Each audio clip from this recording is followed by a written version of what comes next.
Bien, muchachos, ¿cómo están? Vamos a continuar con nuestra idea acerca del sistema financiero y vamos a trabajar hoy día con la teoría del crédito. ¿Está bien? Los antiguos fenicios llamaban crédito, o lo que hoy se llama crédito en todo caso, a la acción de la confianza, ¿no? El término crédito viene del credere, ¿no? Que significa confiar en alguien. Entonces, siempre uno cuando menciona la palabra crédito está asociada siempre pues a la confianza que algo se va a realizar, ¿no? Hasta en el lenguaje amical podemos usar también esa palabra crédito. Si por ejemplo tenemos a un hijo que nos pide permiso y regresa a una cierta hora que él había señalado, en el siguiente permiso se lo vamos a dar, porque tenemos una cierta confianza. Le voy a decir, a tus palabras le doy crédito, ¿no es cierto? Siempre hay esa terminología que es importante, pero a nivel financiero el crédito viene a ser la entrega de un bien presente, que puede ser dinero, pueden ser mercancías, ¿no es cierto?, a cambio de una promesa de pago. ¿Por qué? Porque el crédito fundamentalmente se puede dar, por ejemplo, a través de los préstamos, ¿no? Cuando son préstamos significa que se está colocando dinero. O también se puede dar mediante las llamadas ventas a plazo. Las ventas a plazo significa, por ejemplo, entregar mercancías en el presente para pagarlas en el futuro, ¿no? Por ejemplo, si uno pide, como quien dice, fiado en una bodega, nos van a dar arroz, aceite, leche y vamos a pagar dentro de un mes, dentro de una semana, o sea, vamos a diferir el pago. Si vamos a una tienda de artefactos y no nos alcanza para comprar una computadora, pues la compramos al crédito. Es decir, nos entregan la computadora y la vamos pagando por partes, ¿no? Esa es una forma de manifestación. Por eso decimos que el crédito es la entrega de un bien presente, que puede ser dinero o mercancías, a cambio de una promesa de pago.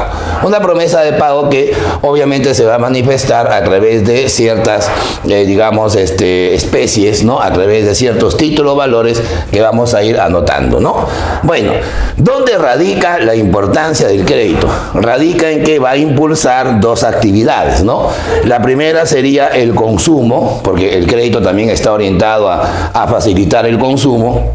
La gente va a un supermercado, como lo dije hace un instante, llena sus carritos de productos, pero lo ha comprado el crédito, ¿no? Se va de viaje, ¿no es cierto?, a través de su tarjeta de crédito, ¿no? Hasta hay gente que ha ido al Mundial de Rusia acompañando a la selección y hasta ahora sigue pagando ese viaje que ha realizado, ¿no?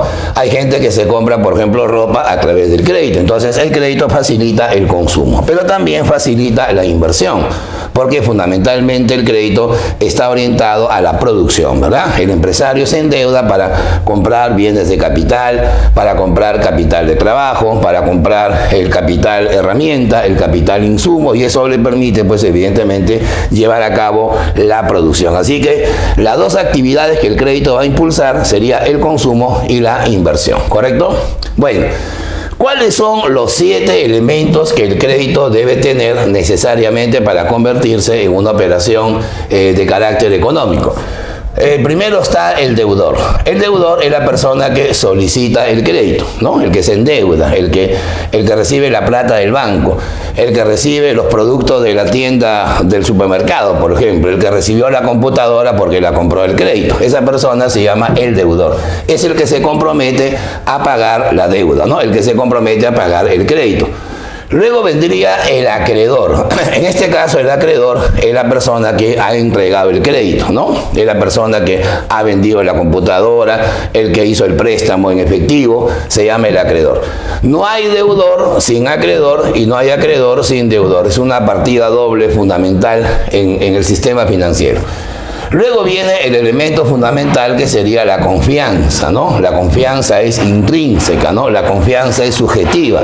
La denota la persona en función, pues, al historial que tiene a través de la forma crediticia. Cuando uno va a un banco a endeudarse, ¿no?, siempre consultan nuestro nombre, consultan nuestro DNI en una central de riesgo. Si en esa central de riesgo, que se llama Infocor, aparece nuestro nombre, pues evidentemente el acreedor nos va a dar el préstamo, porque va a decir, si este señor está fichado, tiene antecedentes de no pagar, es muy riesgoso prestarle, ¿verdad? Por eso la confianza es un elemento fundamental. Luego viene el objeto, ¿no? El objeto vendría a ser la mercancía o el dinero, o sea, la especie que va a estar sujeta a la actividad crediticia, ¿no? La computadora que he comprado a plazo sería el objeto. El dinero que me prestó el banco sería el objeto, ¿verdad? Luego viene la duración, que se va a expresar en el tiempo, ¿no? Por eso más adelante vamos a ver, el tiempo es importante en la clasificación. Hay corto plazo, largo plazo, etc. Luego viene la tasa de interés. ¿Por qué? Porque es evidente que cuando tú haces un préstamo o colocas una mercancía para pagarla al futuro, ¿no es cierto? Evidentemente vas a fijar un precio, ¿no? Si yo presto 100, no voy a recibir 100. ¿Cuál sería mi ganancia? Mi ganancia sería 0, ¿no? Y además habría un costo de oportunidad que sería el tiempo, ¿no? Por eso el costo de oportunidad del dinero por el tiempo en el cual ha sido colocado, digamos, el crédito, se llama la tasa de interés. Así tiene que definirlo, ¿ya? Tasa de interés, sin tomar en cuenta el porcentaje que tenga, ¿no? va a representar fundamentalmente pues el costo de oportunidad en que se ha usado el dinero, ¿no? Y por último viene el aval. El aval viene a ser la persona que garantiza el préstamo. A veces hay, digamos, algunas actividades crediticias en las cuales te piden un aval, ¿no? Yo le pido al banco 100.000 soles para levantar mi casa. Es un crédito fuerte, me va a decir quién es su aval. Y lógicamente esa persona también tiene que ser, ¿no? Digamos, sujeto de confianza, ¿no? El aval es el que va a dar la garantía, ¿no? La garantía que puede ser una prenda, puede ser un mueble, lo que se llama pignoraticio, ¿no? Crédito pignoraticio. Puede ser también un inmueble, eso dependerá del tipo de aval que estemos presentando, ¿ya? Así que no olvides acá, deudor, acreedor, el que pide, el que entrega, el aspecto subjetivo, la confianza, lo que se entrega, cuánto tiempo va a estar durando el crédito, cuál es el precio del crédito y finalmente el que lo garantiza, ¿ya? 7 elementos que tiene el crédito. Bueno, pero para, digamos, comprobar de manera mobiliaria, o sea, la parte real, como dice el Código Civil, tiene que haber instrumentos de crédito. Nadie pues va a firmar un papel cualquiera a la hora que recibe un préstamo, ¿no? Si yo me endeudo con una casa comercial, me van a hacer firmar algunos documentos. Entonces es evidente que las garantías van a ser fundamentales para estos instrumentos, ¿verdad? Bueno, ¿cuáles son los instrumentos más utilizados? Bueno, está el cheque, es el más importante de todos, ¿no? Acuérdate que el cheque es, digamos, el dinero, porque en realidad es dinero bancario, que se utiliza por tener una cuenta corriente, ¿no? El cheque es, digamos, el dinero escritural o giral más importante que utilizan los bancos. Es más, tiene mejor facilidad de transporte que el circulante. Es más fácil llevar un cheque de 1.000.000 de soles en el bolsillo que llevar pues un maletín con 1.000.000 de soles, ¿verdad? Esa es la idea. Es más, si un delincuente me roba el 1.000.000, ya lo perdí, pero si me roba el cheque lo puedo bloquear. Entonces hay esa ventaja y a la vez desventaja, ¿no? Bueno, los instrumentos de crédito, aparte del cheque, también sería la letra comercial. Esto se firma cuando se trata, por ejemplo, de venta de artefactos, ¿no? O de venta de bienes pignoraticios.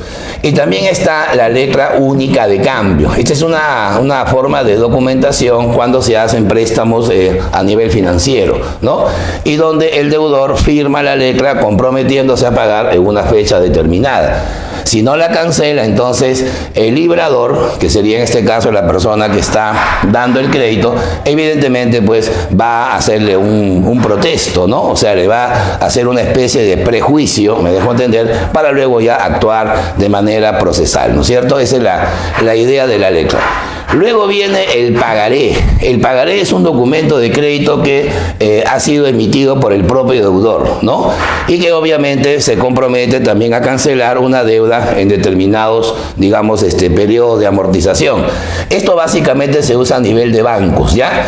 Esto se emplea a nivel de negocios comerciales, el de acá se emplea a través de negocios financieros, ¿no? La letra y el pagaré.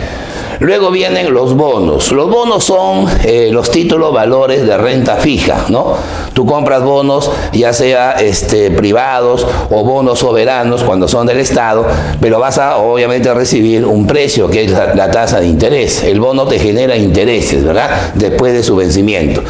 Luego están las acciones. Las acciones vienen a ser los títulos valores de renta variable, ¿no? Las acciones se utilizan principalmente para las operaciones de carácter de capital, ¿no? O sea, las operaciones que permiten constituir el capital social en una sociedad anónima.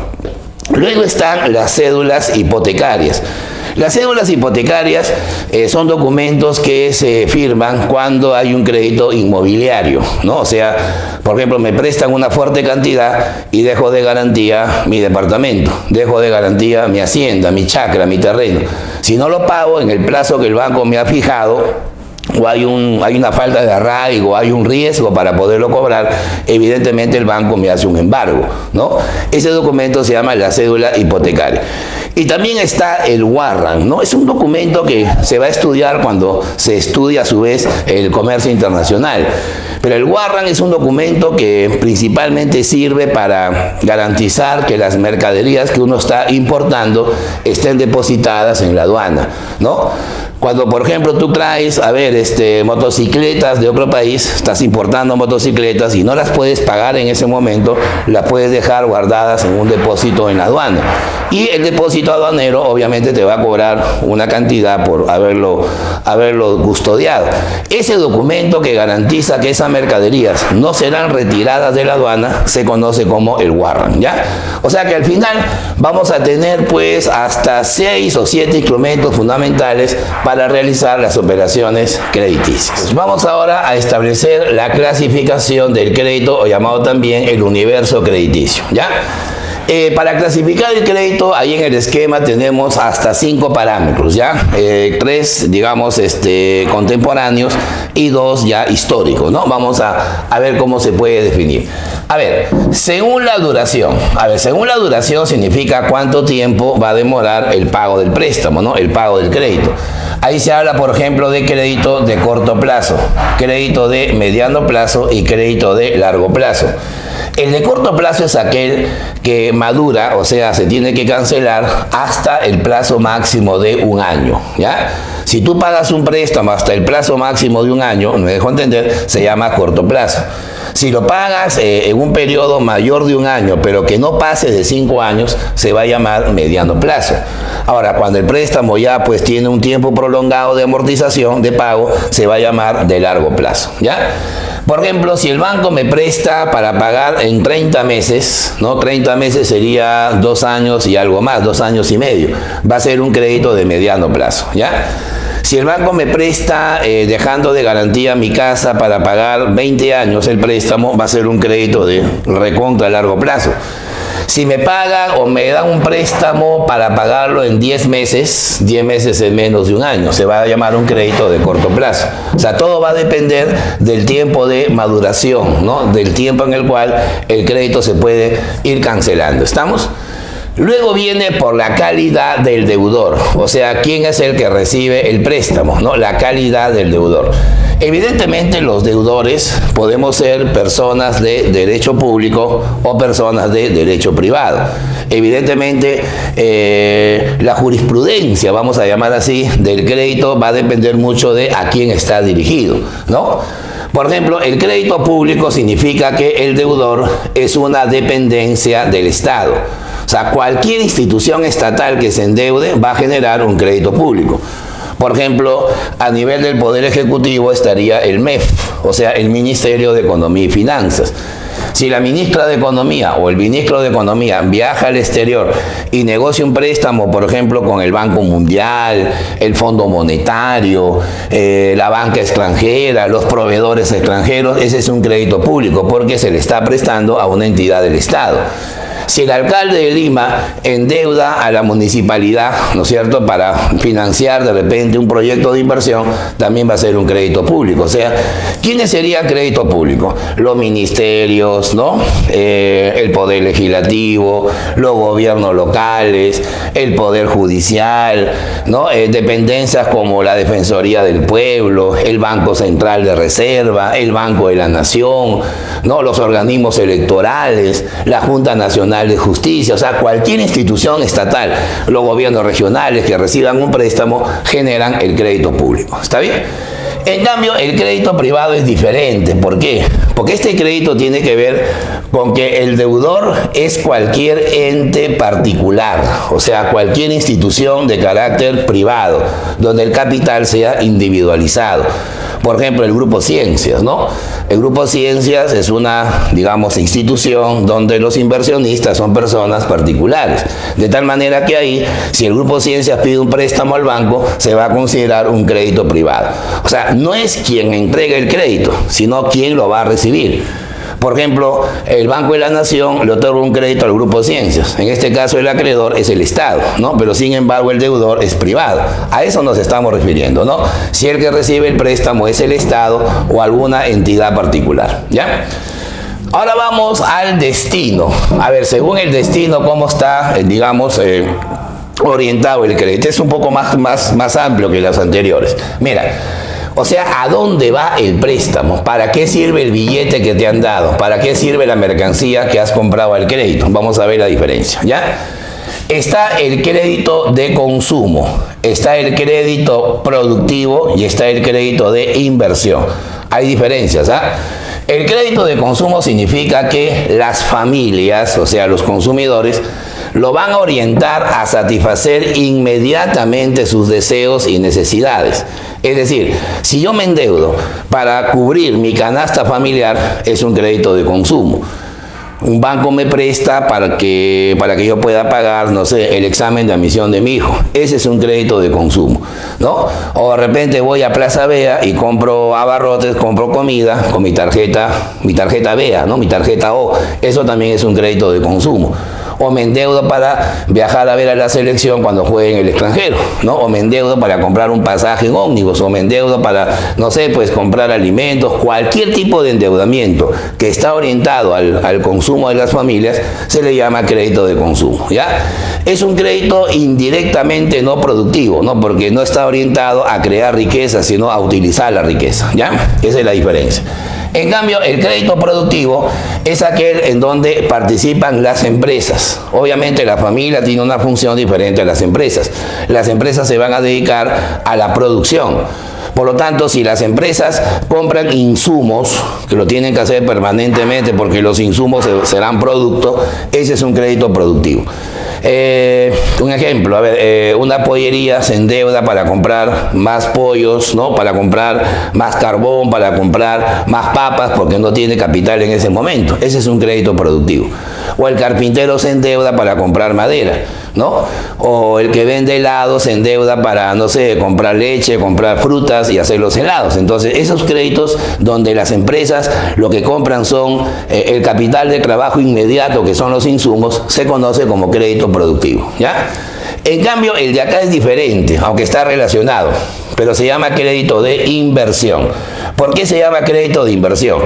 Porque este está destinado a incrementar la capacidad instalada. Ya te lo digo en manzanitas. Cuando digo que está destinado a incrementar la capacidad instalada, significa que se orienta a comprar bienes de capital, a comprar infraestructura, o sea, bienes de producción pero duraderos, ¿no? Si yo compro madera para hacer muebles, es no duradero. Pero si compro una máquina, torno, para poder trabajar la madera, ese es un crédito de inversión. Si compro pollos para mi restaurante, es un crédito productivo. Pero si compro ollas, compro una nueva cocina, un nuevo horno para la pollería, va a ser un crédito de inversión. O sea, los créditos de inversión están orientados a comprar el capital fijo, ¿no? La capacidad instalada en un momento dado. Ahora viene según la garantía exigida. Ya, cuidado, acá lo que importa es qué garantía pide el acreedor a su deudor, ¿no? Para poderle dar el crédito, para poderle dar el préstamo, ¿no? Para venderle la mercancía fiado, ¿no? Mira, se habla de dos modalidades, ¿no? Está el crédito personal y también está el crédito real. Observa que el crédito real, a su vez, puede ser prendario o puede ser hipotecario. Vamos a ver cómo se garantiza un crédito, ¿ya? El crédito personal significa que la garantía solo es la palabra. O sea, eso significa que Este es un crédito de poca monta, ¿no? Es un crédito donde el objeto básicamente es algo con poco valor, ¿no? O que en todo caso puede tener valor, pero lo que más vale, entre comillas, es la confianza entre las personas. Son créditos que se dan entre personas muy allegadas, muy conocidas, ¿no? Yo le digo, por ejemplo, a mi viejo, oye, préstame 100 soles para, ¿no?, pagar mi universidad. Eso sería un crédito de tipo personal, porque se está haciendo de manera familiar, ¿no? O de repente a mi mejor amigo le digo, oye, préstame 20 soles para mi pasaje, para mi menú. Ese es un crédito de tipo personal. O sea, son créditos en los cuales no hay garantía de por medio. La única garantía es la palabra, ¿no? El floro, como decimos los peruanos. ¿Te das cuenta? O sea, son créditos que evidentemente a veces si se deja de cumplir, va a haber un valor más importante que lo que se ha dejado de cumplir, que es la palabra y la confianza, ¿no? Si alguien me pide dinero, no me paga, pues si me vuelve a pedir, obviamente nunca más le voy a prestar, porque se está perdiendo la confianza. Entonces el crédito personal ya pierde vigencia, ¿no? En cambio, cuando ya hay garantía de por medio, cuando ya se dejan cosas digamos, de garantía, se le llama el crédito real, ¿ya? Ahora, ese crédito real puede ser de dos clases. Puede ser prendario o puede ser hipotecario. ¿Cuál es la diferencia? El crédito prendario también se llama, esta palabrita es nueva, ¿ya? Se le llama pignoraticio. Pignorar una deuda significa dar un préstamo dejando de garantía un bien mobiliario, ¿ya? Por ejemplo, hay muchas casas, hay muchas, digamos, instituciones financieras que prestan con garantía en joyas, ¿no? O sea, tú vas y le dices, señor, necesito 5.000 soles, ya, déjeme de garantía a ver su collar de oro, ¿no? Ese reloj Rolex que usted tiene, ¿no? Déjeme de garantía esa pulsera. Entonces estás dejando algo que vas a pignorar, porque si tú no pagas, obviamente ellos se quedan con la joya. Y la joya tiene que tener, pues, un valor superior al préstamo que estás pidiendo, ¿no? Son los famosos préstamos que se hacen en el barrio, ¿no? Los préstamos a veces que están dentro de la informalidad, ¿no? Tú dices, a ver, dame un préstamo de 1.000 soles a una señora que presta en tu barrio y te va a pedir, pues, la bicicleta de garantía, ¿no? O sea, eso se llama pignorar, ¿ya? Pignoratizo significa que el crédito en donde el objeto de garantía es un bien mueble, ¿no? O sea, un bien de transferencia. Pero también hay un crédito que se llama hipotecario. ¿Por qué se llama hipotecario? Porque la garantía es un bien inmobiliario. O sea, acá ya no vas a dejar de garantía tu lacto, tu celular, vas a dejar de garantía tu casa, ¿no? Si tú pierdes un celular por no pagar, te puedes comprar otro, no es muy fácil, pero comprar una casa es más complejo, ¿no? Dejas de garantía tu departamento, dejas de garantía tu edificio, tu chacra, tu terreno, tu hacienda, tu fondo, ¿no? Evidentemente acá lo que manda es un bien que se puede madurar en un plazo muy largo, ¿no? Son bienes a largo plazo, ¿ya? Y luego está por la forma de pago, o sea, cómo cancelamos, ¿no? De qué manera el deudor puede, entre comillas, favorecerse o no a la hora de pagar. Mira, se habla de un crédito blando y también se habla de un crédito duro. Bueno, esas palabras de repente suenan un poco avesadas, pero vamos a analizarlo, ¿ya? Un crédito blando en el lenguaje económico significa que el deudor, o sea, el que va a pagar, abona, amortiza, pero con un mayor periodo de gracia y menor tasa de interés. Ya lo traducimos. O sea, al deudor le dan más plazo para empezar a pagar la deuda. O sea, no le dan más plazo para pagar la deuda, sino para empezar a pagar. Por ejemplo, yo le pido un préstamo a una persona y me dice que me va a dar un mes de gracia. O sea, significa que a la hora que me dé el dinero, no, dentro de un mes recién voy a empezar a pagar. Tengo un mes para empezar a pagarle la deuda. En cambio, otra señora me va a dar ese mismo préstamo con 5 meses de gracia. Entonces, si yo evalúo, digo, más me conviene a la señora, ¿no? Porque me está dando más plazo, ¿para qué? Para empezar a pagar la deuda. Eso se llama periodo de gracia. Mientras más amplio sea el periodo de gracia, evidentemente el deudor tiene más tiempo para empezar a pagar. Eso se llama un crédito blando, ¿no? Y encima de eso te bajan la tasa de interés. O sea, el interés es más flexible, es menos costoso para el cliente, ¿verdad? Es un crédito blando. En cambio, el crédito duro, se supone que castiga al deudor, significa que el deudor abona con un menor periodo de gracia. Por ejemplo, entre los dos el que me dio un mes y el que me dio 5 meses, el primero sería un crédito duro, porque me está dando menos plazo para empezar a cancelar. Y encima me cobra mayor tasa de interés, ¿no? Evidentemente me cobra un mayor costo del dinero y encima me da menos plazo para empezar a pagar. Eso se llama un crédito duro. Por ejemplo, la ministra de Economía dijo hace unos días de que el Banco Mundial le ha dado un préstamo al gobierno peruano y le ha dado un préstamo de manera blanda. ¿Qué significa eso? Que el Banco Mundial nos está dando más plazo, más años para empezar a pagar que otros acreedores y encima nos está cobrando intereses más bajos. En cambio, ella dice que los bancos norteamericanos por la crisis están dando créditos duros. O sea, te dan menos plazo para empezar a pagar y encima te cobran una tasa de interés más alta, ¿ya? Bueno, y ahora sí vamos al Dixit Credit, o sea, a la terminología crediticia. Ya ahí tenemos 7 términos que debemos conocer para entender la teoría financiera, ¿ya? Ahí está, mira, periodo de gracia, periodo de pago, moratoria, cartera pesada, condonación, reprogramación, refinanciación. Ya vamos a analizar cada uno de ellos. A ver, el periodo de gracia es el tiempo o plazo para empezar la amortización, lo que les explicaba hace un instante.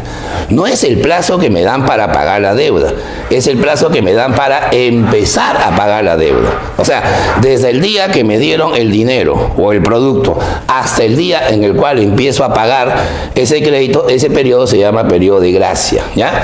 Si no hubiese periodo de gracia, no sería crédito, pues. Es como que alguien me dice, toma 100 soles, págame ahorita. Entonces, ¿cuál es la gracia? Pues sí o no.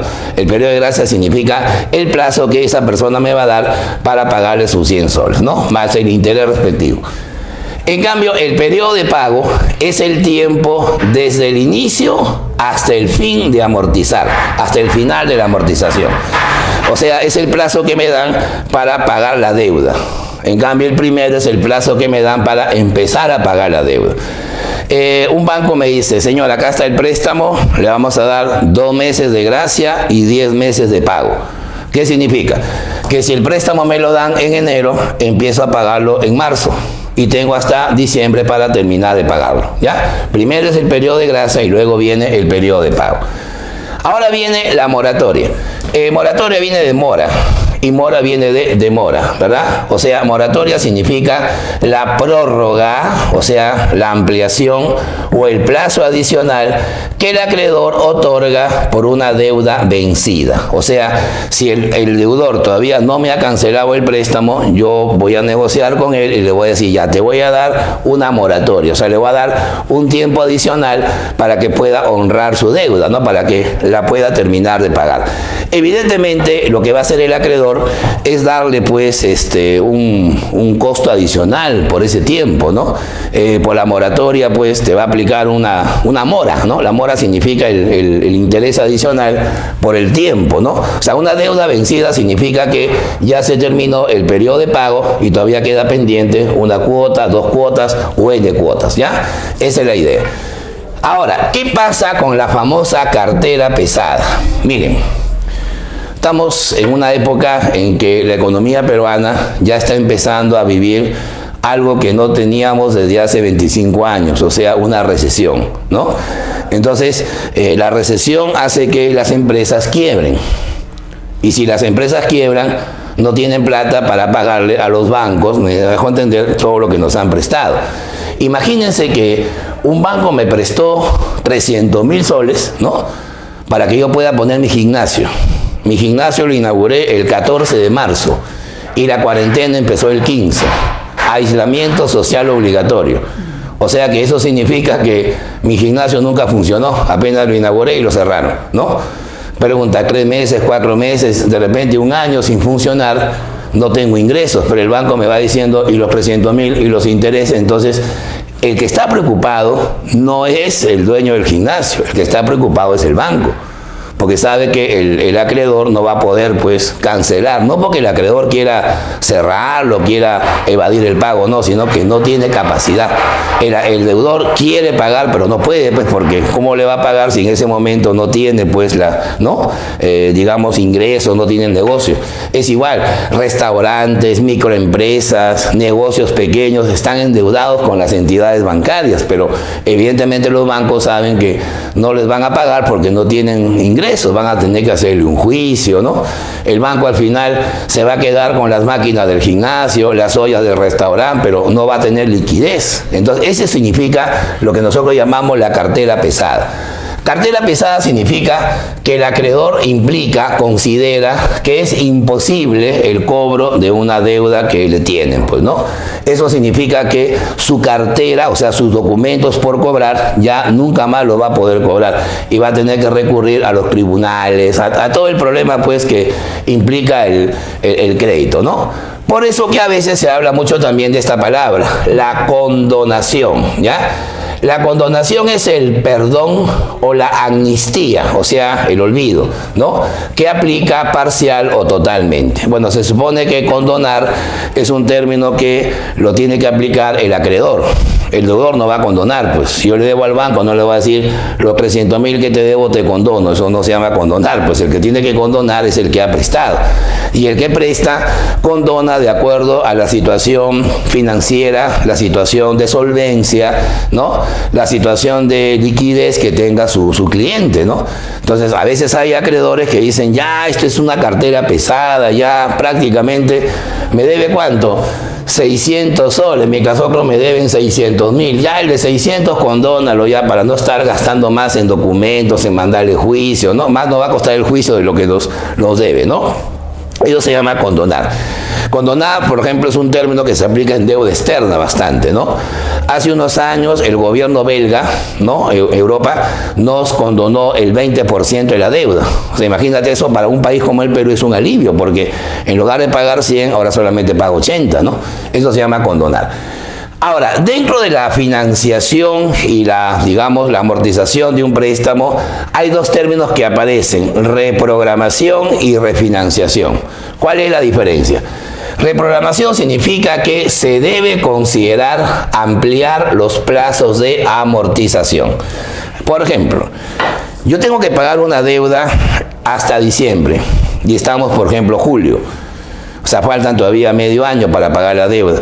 Y yo sé que no voy a tener la capacidad por la crisis, ¿no?, de pagarle la deuda al banco, al acreedor.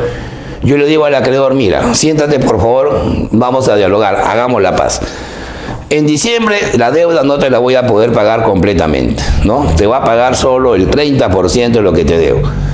No tengo negocio, mi pollería está cerrada, mi lavandería no funciona, mi gimnasio está hongueándose, así que ¿cómo hacemos? Entonces el acreedor dice, ¿verdad, no? No hay problema, te voy a dar 8 meses más de plazo. Como el próximo año, el 2021, ya la cosa va a mejorar, la economía va a empezar a recuperarse, entonces ahí sí tú vas a recuperarte también y me empiezas a pagar. Eso significa reprogramar. Reprogramar implica que tú no le pides más plata, no vas a pedir más plata si le debes, pues no, sí o no. Si lo que tienes que hacer tú es simplemente pactar nuevos plazos para amortizar un préstamo, ¿ya? Y luego viene la refinanciación. Esta sí es más importante porque ahí se debe considerar nuevos créditos en el periodo de pago. Yo soy un buen pagador, soy un buen deudor. El acreedor sabe que yo nunca le he fallado. Y justo a la mitad del periodo de pago le digo, amigo, ¿sabes qué? Voy a emprender otro negocio, necesito que me hagas un préstamo ahorita. Pero señor, usted me debe, está bien, pero mira mi historial, nunca te he dejado de pagar. Ya no hay problema, ¿cuánto necesitas? Tal cantidad. O sea, estoy hablando de que me estoy siguiendo endeudando, me estoy pidiendo un nuevo préstamo porque justamente estoy, en la posibilidad de ampliar mi capacidad productiva, ¿no? Eso se llama refinanciar. O en todo caso también refinanciar significa ponerse de acuerdo con la tasa de interés. Yo le digo, mira, me estás cobrando un interés muy alto, ¿no? A la próxima ya no te voy a pedir préstamo a ti, sino a otra entidad. Entonces ahí el acreedor, por la competencia, empieza a razonar y dice, no, te voy a bajar 1 punto, 2 puntos, eso ya se llama refinanciar. La refinanciación atañe tanto al nuevo endeudamiento o en su defecto a mejorar las condiciones de pago.